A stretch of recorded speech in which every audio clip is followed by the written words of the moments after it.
Hey friends, I'm in my 40s right now and I invest in dividend stocks with the eventual goal of dividends paying all of my bills. Right now, in fact, I'm already using dividends to pay for some of my bills as I enjoy the luxury of an increasing semi-financial independence retire early over time that increases and gets better and better. But this video, it's by popular request. I did one of these a number of years ago, and it's about investing, especially kind of starting out or restarting out or rethinking about plans as one gets older, as one's in their 40s, 50s, 60s, or even beyond. And I'm sharing, of course, no advice, just my personal situation and how I look at things because I'm planning for the future right now. And so the first question on the whiteboard, you can see it over here. Is this dream still possible? Of course it is. Now, this dream can manifest in many different ways. I have just a few examples written on the board,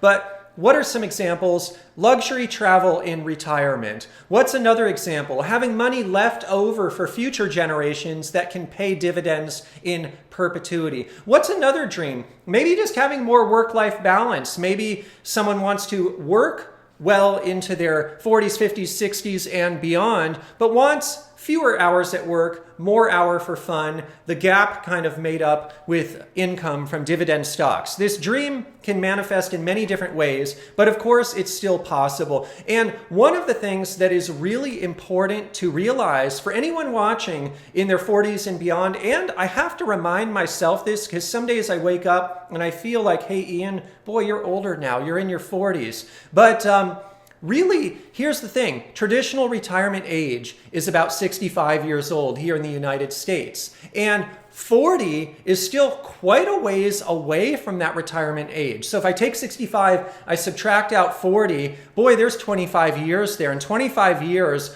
a lot of things can happen in the investing world because we all know the magic of compound interest over time and how time plays a valuable role in compound interest. But also, there's a lot of bad things these days in our world. We see all kinds of things in the news, and if you're on some of the social media platforms like I am, you're probably bombarded with conspiracy theories and things that just make you worry about the future. But when we take a step back and we just look at society, people in their 40s these days are, in general, kind of looking pretty good. You know, there's a lot of promise there. And the way I look at it, honestly, is kind of 65 is the new 45. You know, 65, it's not even that old these days. People are living really well into the future. They're living good lives, especially if we all keep ourselves healthy. And so I want to kind of start out with some examples because this is how we look at things as dividend investors. Walmart. Walmart increased the dividend this week. And I did a bunch of posts on my social media platforms about how, hey, I'm excited about this. And so as you can see on the screen in front of you right now, let's look at Walmart. This is the press release from Walmart. And they said, hey, this is our 52nd consecutive year of dividend increases. And the dividend was increased a staggering 13%. This is amazing. This is a big dividend increase. The stock was down because Wall Street's worried about their forward projections. There's always something to worry about. When stocks go down, I like it, in fact, because it can create more buying opportunities. All I really care about are the dividends. And from a dividend standpoint, I know Walmart, they wouldn't be increasing 13% unless they felt that they could sustain that. And so anyway, Walmart, good news. But then I went on to share in social media that I bought this thing back in 2009. And people were like, wow, Ian, you got started with Walmart in 2009? That was a long time ago. And they almost looked at that and they're like, I don't know if I could even do that. But let's look at the math. 2009 wasn't that long ago. And in fact, it was a lot less long ago than the years I have between now and traditional retirement age. And the average 40-year-old does. So check it out on the screen right now. I did some quick calculations here that I want to share with you. And so Walmart, 2009 to 2025. How many years is that? 16. But I just said, going from 40 years old to 65 years old is 25 years. 25 years is a lot more than 16 years. So something to keep in mind. I think a lot of people in their 40s, they start feeling like time is running out, myself included. But in fact, there's a lot of years between now and 65. And even if I want to retire before 65 and I don't have enough money, enough cash flow to do so, I have some stopgap measures that I want to share in the video today as well. But let's just look at Walmart. I started buying the thing in 2009. It was at $16.61 at that time. It's now at $95.75, even after it's traded down the last few days. My unrealized capital appreciation, and this is the first tranche that I bought in 2009, is 477% capital appreciation. Now, the dividend right now, it was just increased 13% to 0.235 per quarter. Now, 94 cents a year. Starting yield right now for people buying at $95 is less than 1% or almost 1% if we just round up. But my yield on cost, simple, not including reinvested dividends, is a staggering 5.66%. And that's qualified dividends, not tax advice, but qualified dividends here in the US for my situation are treated really well as compared to ordinary income. The point I'm trying to bring up is Walmart in my portfolio right now is one of my best performing stocks in terms of capital appreciation in particular. It's gone up a lot. You just saw it. Yield on cost isn't bad too. I have better yield on cost stocks, but it's not bad. I can do a lot with that 5+% yield on cost. I can make that help pay some bills, if you will. The point I'm trying to bring up here is I accomplished all this in 16 years. But again, a lot of people are thinking, hey, I'm in my 40s, time is running out. But think about it, 16 years plus 40 is only 56. And so think about that. This gives some perspective into the future. I want to share another example, which is Coca-Cola. This was the second example over here. This one is even fewer years. I started buying in 2011. And Coca-Cola had some good news this week as well. Check it out on the screen in front of you right now. So with Coca-Cola, what's so exciting is they just increased the dividend for the 63rd consecutive annual time. Just 63 years of doing this, that's all. And the dividend was up 5.2%. 5.2% in today's world, in today's economy, I will take that. That is a great dividend increase. And I want to share some metrics behind Coca-Cola as well. So as you can see on the screen in front of you right now, well, hey, I started buying it in 2011. Well, it's 2025 now. So how many years is that? That's about 14 years. Again, I'm just trying to say 14 years plus 40, it's only 54. 54 these days is honestly probably being like 34, a number of decades back, and so still young.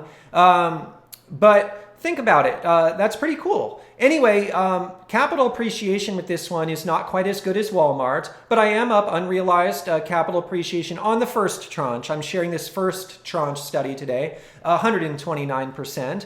And dividends were just increased 5.2%. So now the starting yield is 2.86%, but my yield on cost, simple, not including reinvested dividends, which is actually a much higher yield on cost. It's a 6.54% qualified yield. This is great. So the reason I'm bringing up these two examples, again, is to just illustrate what can happen. And again, people are saying, Ian, boy, you've held these so long. But again, sometimes I think in our 40s, we forget there's a lot of years ahead still. And even when we hit 60, 65, we're still young if we take care of ourselves. So this is great news. But the other reason I share these two examples, especially Walmart, is there's capital appreciation there. Sometimes as dividend investors, we have this mentality, and I am the one who does this the most, buy and hold forever, never sell. Can't sell it.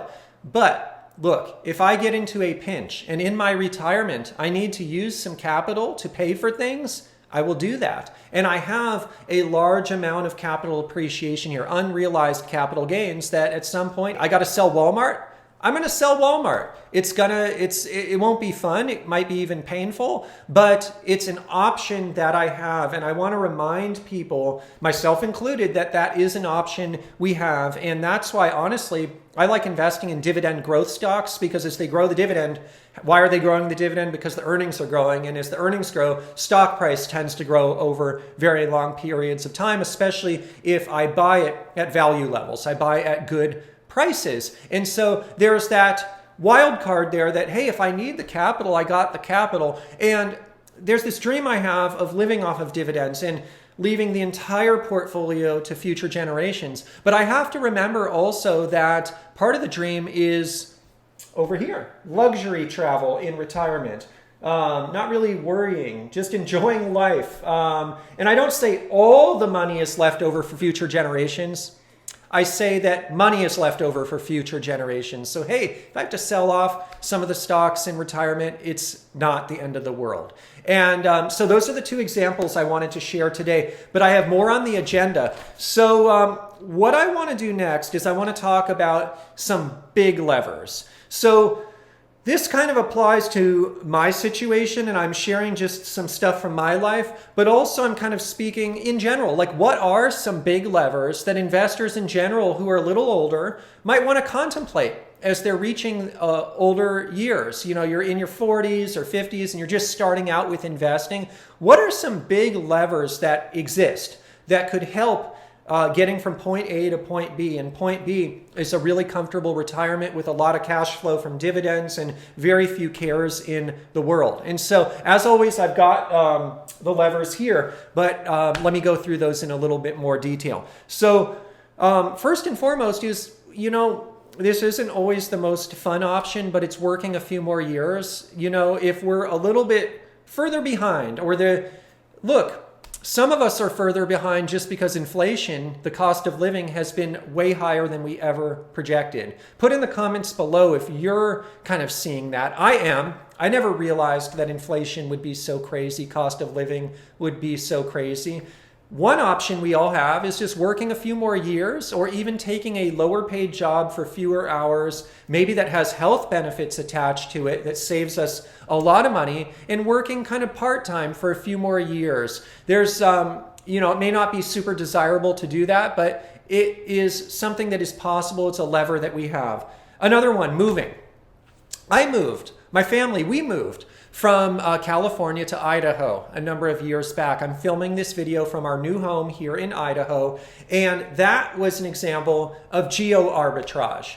And geo-arbitrage worked in our situation because I can still work in the same role that I had before, because I've been working remotely for a very long time. Way before the pandemic even. And so I had that flexibility. But it is something to keep in mind. If you don't have that flexibility, there could be some downsides to geo-arbitrage, because earnings rates or job pay rates, they may not be the same in different geographies. So something to keep in mind. But I'm going to do a whole video series at some point, maybe even with my wife. We can talk about the experience of moving to Idaho. But what I want to say about this is, in general, it has been cheaper to live here. The geo-arbitrage has worked financially in our favor. And this made sense for us to not only have a better quality of life, but also to get a little bit further ahead financially speaking. Because I would say in general,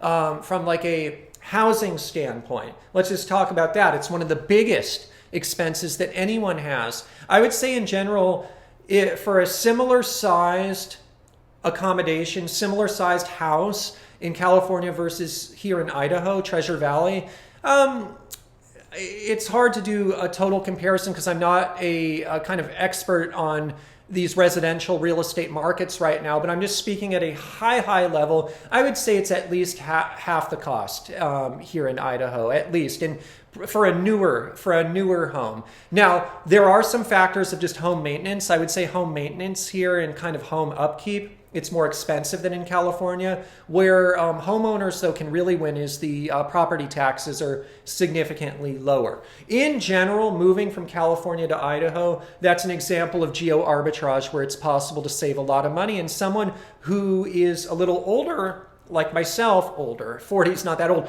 but what I'm trying to say is that's a real lever that can move the needle. Perhaps quicker than anything is geo-arbitrage. But let's keep going. What are some other levers? Another one is just investing.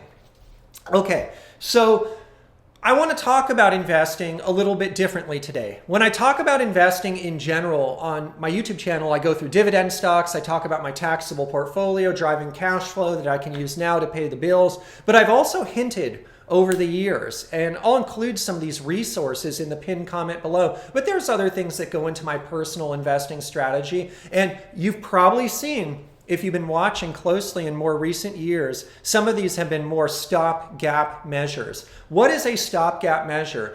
What a stopgap measure means is, hey, I hit that magic age and I'm kind of retiring or mostly retiring. But the dividends, they don't quite yet cover everything. They're getting really close, but boy, I would be better served to have them reinvest for a few more years. I have a contingency plan, meaning I just have assets that I could sell off, pay for all of our living expenses, so I don't have to touch that dividend portfolio, and it can keep compounding just a few years more. And so what are some examples? Retirement accounts. Retirement accounts are great because they, generally speaking, grow tax-free over time. And then when we reach retirement age, we can start taking out money. Now, different retirement accounts here in the US operate differently. Some, when you take the money out, if you haven't been taxed on it yet, you get taxed on it at that time. But some accounts, Roth accounts, if the money was post-tax going in, it's not going to be taxed coming out. Of course, consult your licensed tax and financial advisor about that stuff. I'm not providing tax or financial advice, just sharing my journey. But retirement accounts, I have them. When I reach retirement age, I can just take the money out of those accounts, and I have options with it. I could just spend it, pay for our living expenses that way, to defer tapping into that dividend account, to allow the dividends to snowball, if you will, even more. In addition to retirement accounts, I'll link to this resource in the pinned comment below, but I've been a fan in more recent years of just buying a laddered strategy of Treasury bonds. And the benefit of Treasuries, well, first and foremost, let's talk about this. 10-year Treasury right now is yielding 4.455%. 20-year Treasury is yielding 4.726%. Those are good, solid yields. Yes, they're not qualified dividends. They're taxed as ordinary income in general. Although taxes for Treasuries, it's usually immune from state tax. It's just federal tax, but still not the same as qualified dividends. But think about Treasuries. Money is parked. Along the way, it's earning some interest. And when the bonds mature, you get it back. And when that money comes back, I can just use it to pay for stuff, to defer tapping into the dividend portfolio. That's in the worst case. In the best case, I can take that money. I don't even need it because the dividend portfolio is paying for more than enough. Well, hey, I could just buy some dividend stocks with it then at that time, or keep it for emergency fund savings. So I think as an investor who's in his 40s, I see how things are going in our world. I see the cost of living being high. I see that I just want that fat fire, financial independence, retire early, but I want it a good fire. I want the luxuries of life, the traveling, all of that stuff. It's going to cost us. It's going to cost me. And so I'm starting to put, you've probably seen it over the years, but some of these contingency strategies in place. Now, of course, there's the other big portfolio on investing is the dividend portfolio. The difference, and for someone in his 40s versus even when I started this channel, this YouTube channel a number of years back, I was in my earlier 30s probably at that time or so, mid 30s. I was way more heavy on individual stocks and in terms of what I was buying with capital.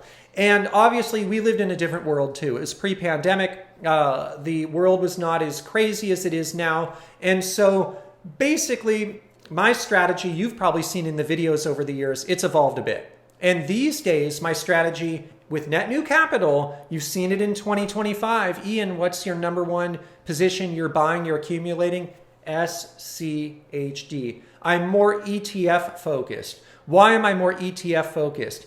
these days, I just can't afford to make mistakes as much as I could in my 30s or 20s. I need broad diversification, and that comes with quality ETFs like SCHD. So I don't sell positions, generally speaking, unless I need the capital for something. But going forward with net new capital, you're going to see me increasingly go after those ETFs. So just for me, as someone in his 40s, kind of strategizing for the future with the lever that I have, which is the dividend portfolio, ETF heavy, no room, honestly, for major mistakes anymore. I've made a lot of mistakes. I've shared them with the world here on YouTube. I've made probably most of the mistakes in the book. That's how I learned through experience, through trial and error to get to where I am today. But now I can't make those mistakes anymore. And so I have to be more cautious going forward. And I would say in the past, I had invested, and I still do it, in those stocks that are lower starting yield but high dividend growth. These days, though, going forward, I have to kind of average out on those stocks that have some growth ahead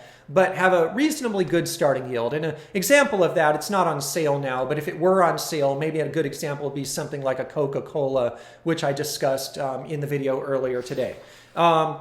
I think also just being flexible with a hybrid approach is the last lever. So many of us, again, I already talked about this, but so many of us are ingrained in the dividend community that, hey, we can't ever sell the stocks. But with a hybrid approach, we can use the dividends. And in that contingency case where the stock has to be sold, hey, maybe some of the stocks have to be sold off over time. Having that lever, at least, it is valuable to have. So with all of that, I want to talk about a sample portfolio. And so I have just a broad, very broad hypothetical portfolio here. It's not advice. I'm just sharing my personal journey, my personal situation. But how am I kind of constructing things as I go forward? Again, what's done is done. What I have from the past, it's there. I'm not changing it. Generally speaking, it's there. But as I go forward as someone in his 40s, how do I look at constructing a portfolio for my level of risk tolerance, for my personal situation, not advice? I'm going to share that. I'm going to share a bunch of tickers too, some examples. But before I do that, I didn't have time to kind of type all this up before the video today, but what I'm going to do is after this video, when I publish this video, I'm going to put the portfolio over on Blossom, and I'm going to have it for download over there. So if you want to download the kind of sample portfolio that I'm sharing right now, again, not advice, just for fun and entertainment, I'm going to include it on Blossom. And so I'm going to include in the pinned comment below, if you don't know about Blossom, it's a social media platform. It's really cool. I'm on there all the time, other than my YouTube, my Patreon, which I'll also link in the pinned comment below. That's where I'm investing most of my time in 2025.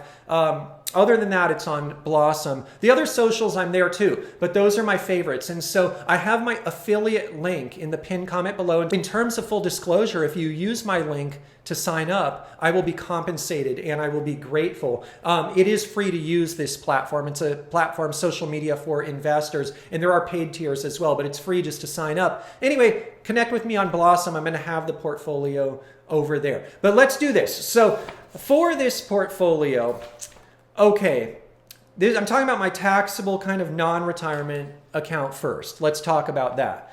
I would say for that one, going forward, I would aim, personally speaking, for my situation, to have about 50% of the net new capital deployed in ETFs for the very reason that I just said. And the two ETFs I'm looking at right now in 2025 is SCHD, and once that position is built to size, it's DIVO, D-I-V-O. So say 50% in those two. Then I'd probably be looking for myself 25% in stocks, dividend stocks, individual stocks, with net new capital going forward. And those would be the kind of stocks that offer a reasonable starting yield, but also kind of good dividend growth over time. I would say something averaging between 3% and 7% per year on average. And some examples of those stocks, well, actually, before I get to those examples, I would not be buying stocks unless they have a margin of safety, so I'm buying at a good value price. That goes without saying. I can't afford in my 40s to be buying overpriced stocks. I don't have a number of years that I did before until retirement where I can kind of overpay for something anymore. And so And they must have the reasonable yield and reasonable CAGR. But I'm looking at stocks like Johnson & Johnson, PepsiCo, Pfizer, British American, but probably a little lesser because that's a riskier one. I'm looking at stocks like Raytheon Technologies.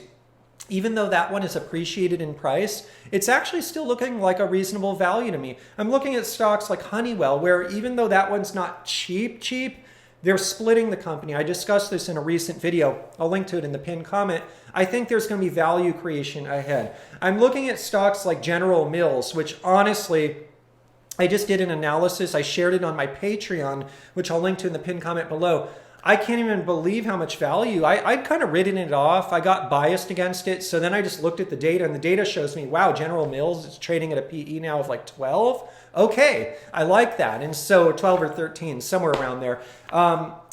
Honeywell is another one. Oh, I already said that. And BMO, Bank of Montreal. Now they're just going by BMO. I'm seeing some value over there. I'm seeing some starting yield. I'm seeing some dividend growth. So in addition to my 50% ETFs, I'd be looking at stocks like those. And if you want to see all those individual stocks, all the metrics associated with them, again, use my link below, disclosure. It's an affiliate link on Blossom. Connect with me. I'm going to be sharing the sample portfolio over there real soon. So what else would I be doing? And am I planning to be doing? Treasuries, probably about 25% of net new funds. Not doing it in 25 or probably even 26, but kind of looking out. Treasuries, ladder strategy, stopgap measure with yields where they are now. For me, my personal situation, it's a no-brainer. And I am also looking at retirement accounts. I'm putting in to retirement accounts as much as is feasible, just because that's another stopgap measure. So let me know in the comments below if you're in your 40s or 50s or 60s. What do you think about this? Are you looking at it the same way I am? I'm always looking to learn, and I love learning from the community. Please put in the comments below. If you enjoyed the video today, please go ahead and click the like button. It means the world to me. And I'm having new videos here all the time. Please don't forget to subscribe.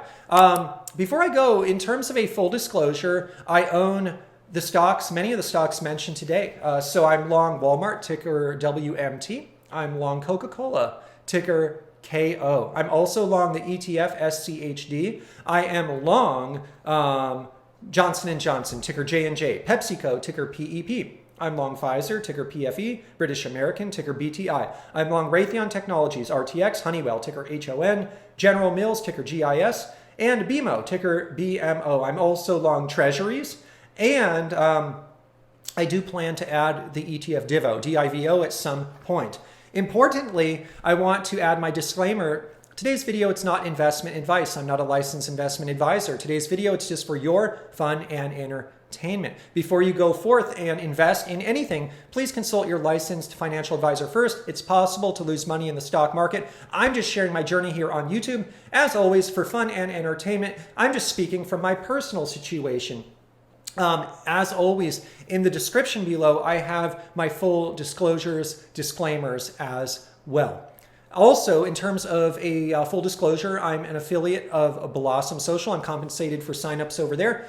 And in terms of a disclaimer, I'm not offering any kind of tax advice today. Before you go forward and make any financial decisions, please consult your licensed tax advisor first. Thank you for watching. I really appreciate it. I'll see you in the comments below, and I'll see you in the next Dividend Stock Investing video.